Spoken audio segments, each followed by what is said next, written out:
There is not a great deal to be said for Malcolm Turnbull's reshuffle, and quite a lot to be said against it.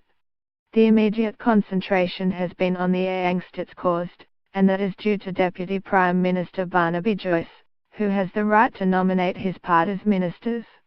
Joyce's decision to axe Victorian National Darren Chester from his cabinet lineup in favour of a first-term Queenslander, David Littleproud, trashes the notion of merit and calls into question the Nationals' leader's judgment, to say nothing of his loyalty to colleagues.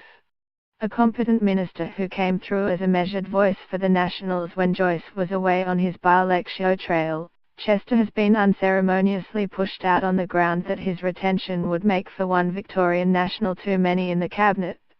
To an extent, Chester invited his own execution. He successfully advocated fellow Victorian Bridget Mackenzie for deputy leader, believing, as he put it after his demotion, that our party needs to connect more with younger voters, with female voters, and Bridget speaks in a way on issues that perhaps not all National Party members speak about. Joyce would have preferred Queensland Senator and fellow Cabinet member Matt Carver as deputy, although sources say he didn't canvass in the contest. Joyce and Carver are close. Carver previously was his chief of staff. Carver is also deeply conservative on social issues, and he and Chester were on opposite sides of the marriage debate. Only Joyce can know whether these factors counted against Chester as well as his being from Victoria. He is certainly not going to admit they did.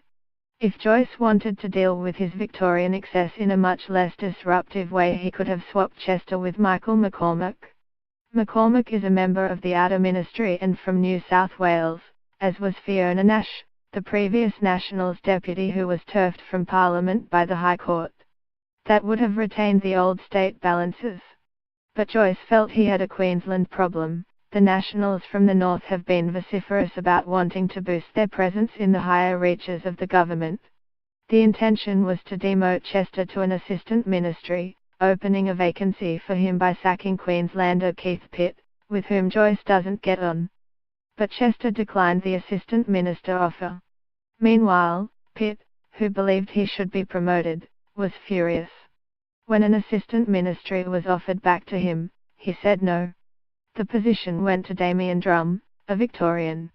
Littleproud, who holds the outback Queensland seat of Moruya, is spoken well of as a future talent. But he's been in Canberra for the parliamentary equivalent of 5 minutes, and has had no front-bench role before now. A cabinet minister has not just their own portfolio to think about, but they need to be strong contributors across government, which requires time to acquire skills and knowledge. Disgruntled Nationals say Pitt would have been a more obvious choice if it hadn't been for the serious personality clash between Joyce and him. So Joyce can boast that he has delivered a Queensland National into cabinet, but the cost has been creating resentment in his ranks and a bad vibe around the reshuffle generally.